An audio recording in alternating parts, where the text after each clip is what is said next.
Data कहता है कि अबाउट 7% ऑफ आवर पॉपुलेशन इतना उनकी नींद खराब होगी कि उनको रिप्लेसमेंट करवानी पड़ेगी।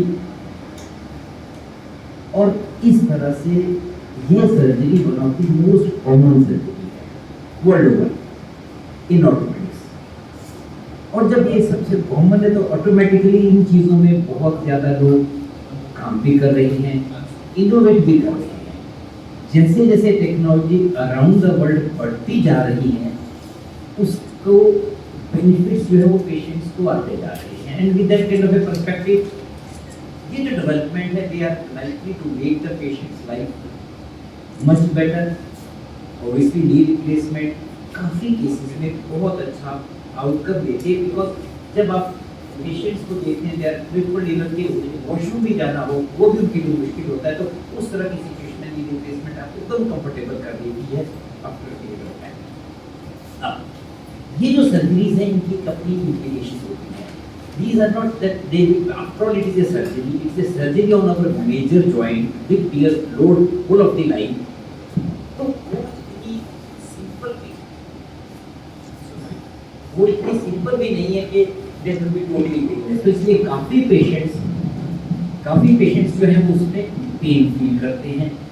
और वर्ल्ड ओवर एक है कि हम इन फैक्टर्स को जैसे पेन है, ability to walk after the surgery है, कितनी जल्दी हम अपने आप को बैक टू लाइफ आएंगे, उन चीज़ों पे इम्प्रूवमेंट हो रही है।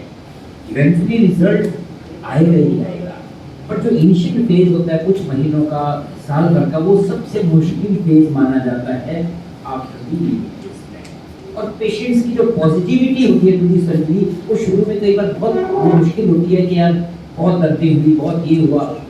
वर्ल्ड में इसके लिए बहुत रिसर्च हो रही है कि how to reach this pain element जो शुरू में होता है। वो होना भी इन द सेंस कि एक बार जो एक टेढ़ा हो चुका तो उसके सारे स्ट्रक्चर खराब हो चुके हैं, और जब करोगे चेंज आप तो एक हिस्सा कंपोनेंट चेंज करोगे, सारा जोड़ को स्किन सॉफ्ट टिश्यू उनको तो आप नहीं बदलोगे, तो वही रहेंगे। अब उस हालत में जब हम सर्जरी करते हैं घुटने को अलाइन कर देते हैं, लेकिन वो स्ट्रक्चरों को रीअडेप्ट करना होता है कुछ महीनों तक। वो जो रीएडजस्टमेंट होती है वो हम इनिशियली करते हैं बाय एडजस्टिंग अकॉर्डिंग। अब इनोवेशन उसमें आ गया कि कितना करना है, क्या हम इसको इम्प्रोवाइज कर सकते हैं, और वहाँ पे रोल आता है टेक्नोलॉजी का। जहाँ टेक्नोलॉजी बदल रही है, जहाँ पे हम अपनी जजमेंट या तो हम अपने एक्सपीरियंस से बिल्डअप कर रहे हैं, पिछले 25-30 सालों से जब हम काम कर रहे हैं तो as a doctor, as a surgeon हम लर्न करते जाते हैं और वो अपना एक एक्सपीरियंस बिल्डअप करते जाते हैं। लेकिन है तो हम ह्यूमन बीइंग्स, सो हमारा एरर अच्छा केस टू केस डिफर कर जाता है, बिकॉज हर पेशेंट एक जैसा नहीं होता, हर घुटना एक जैसा नहीं होता, हर का लेवल ऑफ डिफॉर्मिटी थोड़ा थोड़ा अलग होता है। जब वो अलग होता है अपने एक्सपीरियंस से हम उसको एडजस्ट करते हैं, पर उस वक्त हमें भी लगता है यार कोई ऐसी चीज़ नहीं है जो सब हमें बता सके कि हम कहाँ पे सही हैं, कहाँ पे हम और अच्छा कर सकते हैं। ये जो टेक्नोलॉजीज है ये हमें ये एडवांसमेंट देती है कि combined with the experience we have got, now we have got our markers to tell us कि this is very right, this is okay। तो जब okay और very right की जो बीच की बात आती है वो है इस टेक्नोलॉजी में। तो इसमें मैं आपसे 5-7-10 मिनट में 2 वीडियो शेयर करना चाहता हूँ। पहला वीडियो है जो हम रूटीन में नी रिप्लेस करता है। ये क्या करता है, ये बता देता है कि इतनी हड्डी इसमें एक्स्ट्रा है, इतना खराब है, इतना सही है। अब हम उसकी मैपिंग कर रहे हैं कि कंप्यूटर पे हम फोन पे ये चलाते हैं, ये वाला जो प्रोब होता है ये चलाने से उस हड्डी की शेप है उस पर लग जाती है। फिर अब हम जाके कंप्यूटर पे एडजस्ट करते हैं कि हम यहाँ का कट इतना करेंगे तो बैलेंस कैसा आएगा, उतना करेंगे तो बैलेंस कैसा आएगा। हम उस पेशेंट की इस मूवमेंट से, जैसे नीचे की लाइन है इसमें इसके टेंशन पता लगेगा। फिर हमें डिजायर्ड क्या चाहिए, फिर हम इसमें डिजायर चाहिए कि वो लाइन पे ये जो ब्लू वायलेट और ये येलो है ये बराबर के आसपास आना चाहिए, 2 या 3 मिलीमीटर से ज़्यादा नहीं होना चाहिए। अब उसके हिसाब से वो जो कट को पोजीशनिंग को डिफाइन करते हैं ऑन दी कंप्यूटर। अब जब हम कंप्यूटर को डिफाइन करते हैं वो रोबोट को अब रोबोट हमें काम करवा रहा है। ये हमारे हाथ में हेड है, हम हाथ को चलाएंगे, रोबोट उतना ही काटने देगा जितना वो कट में हमें है। वो उसको आगे कम नहीं जाने देगा, ज़्यादा भी नहीं जाने देगा, कम पे भी हमें दिखा देगा कि यहाँ जैसे इसमें ग्रीन नहीं होना चाहिए, वह अपनी ग्रीन को सारा साफ करती है। इस हिसाब से जो कट होता है वो एग्जैक्टली जो हमने बोन के हिसाब से सॉफ्ट टिश्यू फिर दोबारा चेक करके ड्राई डाल के क्या वो कट सही आ गया, अब आपकी वो जो ग्लू हुआ है वो कब रह गए। इसका मतलब है अब हमारी जो है कटिंग से अब आपने देख लिया पहले कितने सारी प्लानिंग थी, ये करना वो करना वो करना, अब हमें एक लेवल पे हम इस कट पे आ गए हैं और जब अब इस कट पे लगाएंगे ठीक है तो उस पे जो इम्प्लांट लगेगा, इस पे जो इम्प्लांट लगेगा, अगर मेरी से कोई गलती रहेगी सर्जरी में अल्टीमेटली नुकसान किसका, पेशेंट का। अगर मैं परफेक्ट करूंगा किसका फायदा है, अल्टीमेटली पेशेंट का फायदा है।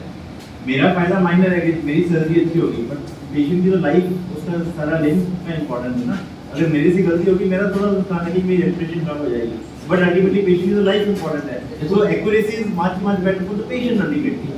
एंड बेनिफिट जो होगा वो तो पेशेंट के पास ही जाएगा, ट्रांसफर बेनिफिट पेशेंट का ही होगा। अगर हम इसको कंपेयर करें, you can compare it with toll road. आप टोल रोड पे जाते हो, टोल पे करते हो, पर वो जब टोल पे कर रहे हो आपको ये नहीं सोचना चाहिए कि मुझे टोल चुभ रहा है। आपको एक अच्छी रोड मिल रही है, आपका जो ट्रैवल टाइम कम हो गया है, आपकी कार की एफिशिएंसी, फ्यूल एफिशिएंसी बढ़ गई है, कार का वेयर एंड टियर कम हो गया है। अल्टीमेटली आपकी पॉकेट को फायदा होगा और आपकी लाइफ आसान होगी। ऐसे ही यही चीज है, ये रोबोट डिजाइन सर्जन के लिए नहीं किया गया है, पेशेंट के बेनिफिट के लिए डिजाइन किया गया है। So how you convince the patient? What you people are telling patients के हाँ, इसका जो सबसे बड़ा बेनिफिट होता है, दो बेनिफिट सबसे मेन बेनिफिट है। बेनिफिट्स तो बहुत सारे हैं। एक बड़ा बेनिफिट है कि पेशेंट की रिकवरी बहुत फास्ट होती है। अगर हमारा पेशेंट कोई ऑक्यूपेशन कर रहा है, कोई जॉब कर रहा है, कोई रिक्रिएशनल एक्टिविटी कर रहा है, तो रिज्यूम दैट पर्टिकुलर एक्टिविटी बहुत जल्दी वो जा सकेगा as compare to a non robotic surgery. ये इसका बहुत बड़ा बेनिफिट है। दूसरा, जो उसमें इम्प्लांट डाला है, इम्प्लांट की लाइफ भी, अगर हमारा सर्जिकल प्रोसीजर मोर एक्यूरेट है तो इम्प्लांट की लाइफ भी बढ़ जाती है। Going in for a revision surgery, second surgery, जब इम्प्लांट डैमेज हो जाता है उसके चांसेस बहुत मिनिमाइज हो जाते हैं। गड़बड़ भी है, मान लो कि प्रोग्रामिंग गड़बड़ है, it is in your control. जो फुली ऑटोमेटिक होते हैं उसमें आप कुछ नहीं कर सकते। इस रोबोट की खासियत है कि still stage, you can always cross check it, you can always stop it. Sir, घुटनों की प्रॉब्लम जिस तरह से भारत में बढ़ी है, आखिर इसका कारण क्या मानते हैं? अगर हम अपने आप को वेस्टर्न पॉपुलेशन के साथ कंपेयर करते हैं तो हमारे देश में हमारी समस्या इस वक्त सरकार लाइवलीहुड है। उन देशों में फिजिकल फिटनेस है, तो हमारे लोगों में चाहे बॉडी वेट है, चाहे डायबिटीज है, कई बीमारियां हैं जो डेफिनेटली बहुत ज़्यादा है। कुछ कारण है हमारे पे, जो हमारा नेगलेक्ट है वो बहुत ज़्यादा है, और ये सब कारण हमारी ओवरऑल पॉपुलेशन को ये बीमारियां ज़्यादा हैं। कुछ जेनेटिक फैक्टर्स भी होते हैं। वो कहते हैं कि ऑस्टियोआर्थराइटिस, जैसे कि अगर आप इंग्लैंड पॉपुलेशन को देखते हैं जो उनकी अपनी पॉपुलेशन है, वहाँ 50% हिप होता है, 50% नी के सर्जरी होती है। हमारे पास 90% नी होता है, 10% हिप होता है। वो कहते हैं कि आपका जेनेटिक फैक्टर है कि इस पॉपुलेशन में नी ज़्यादा खराब होता है। इससे वैसे एक बहुत बड़ा फैक्टर इम्प्रूव मेडिकल सर्विसेज भी है। जब आपकी हमारी मेडिकल सर्विसेज इम्प्रूव हो गई, ये ओल्ड एज की प्रॉब्लम है। जब एक लाइफ एक्सपेक्टेंसी हमारी पॉपुलेशन की बढ़ गई है तो we have a more population जो ओल्ड एज एंटर कर रहे हैं, तो ऐसे हमारे number of patient suffering from knee arthritis, knee pain वो बढ़ जाते हैं, वॉल्यूम बढ़ जाती है, because we have more people जो उस एज तक जी रहे हैं जब उनको प्रॉब्लम स्टार्ट हो जाए और सर्जरी की जरूरत पड़े। कि अब हम चंडीगढ़ के पेशेंट्स के लिए, आसपास के पेशेंट्स के लिए, घुटने के लिए, बदलने के लिए सबसे अच्छी टेक्निक वाला रोबोट है। और ये टेक्नोलॉजी जो है हमारी एक्यूरेसी को बढ़ाएगी, अर्ली पोस्ट ऑपरेटिव पीरियड में उनकी फंक्शनल आउटकम को अच्छा करेगी, उनको लेस पेन देगी, अर्ली रिकवरी देगी, और वो सारे benefit patients immediately after surgery realise करते हैं। जो पहले 3-4 महीनों में इस सर्जरी में पेशेंट्स को प्रॉब्लम सब मिनिमाइज हो जाएगी इस सर्जरी की वजह से। ये हम इस रोबोट से करते हैं। सर, किस तरह से ये ऑपरेशन आप करते हैं, इसके बारे में ऑपरेशन किस टेक्निक से करते हैं, इसके बारे में थोड़ा सा।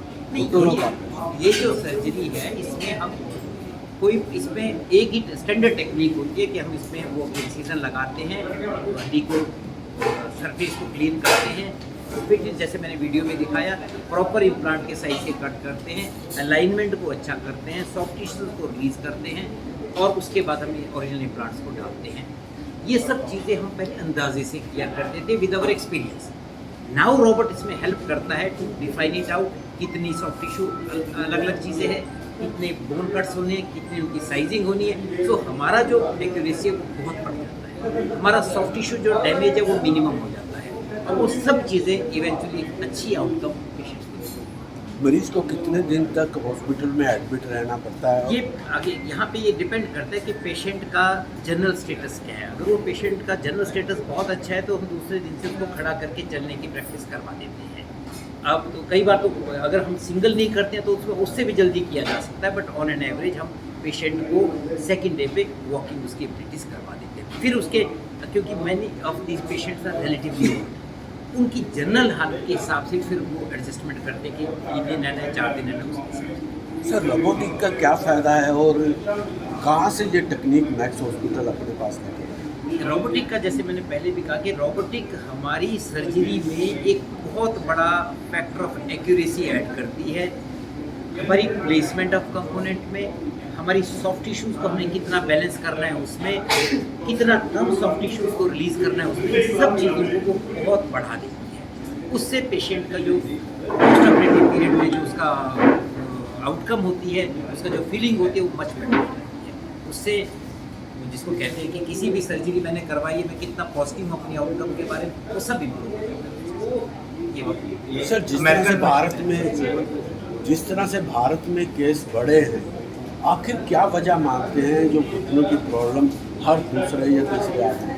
जैसे हम पहले भी कह रहे थे, इसमें मल्टी फैक्टोरियल है, कई कारण है इसमें। मैंने कहा भी कि एक बहुत बड़ा फैक्टर जेनेटिक फैक्टर है कि हमारी पॉपुलेशन में नीज प्रॉब्लम ज़्यादा है as compare to western population. वहाँ पे हिप भी बहुत ज़्यादा होता है हमारा लकीली, और इसके बारे में एक इंटरेस्टिंग है, वो कहते हैं क्योंकि हमें आदत है नीचे चौकड़ी मार के पार्टी मार के बैठने की, उससे हिप सेफ हो जाता है, पर एक्चुअली उससे नी बढ़ जाता है, नी का जो एबनॉर्मल स्ट्रेस बढ़ जाती है।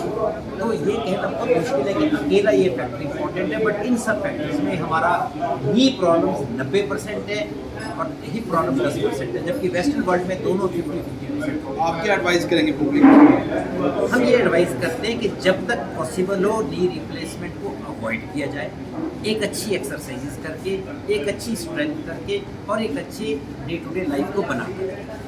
पर अगर वो खराब हो रहा है, अगर उनके चलने में डेली डे रूटीन उनकी अफेक्ट हो रही है, उनकी एबिलिटीज़ कॉम्प्रोमाइज़ हो रही है, तो this is a solution that they can get surgery done.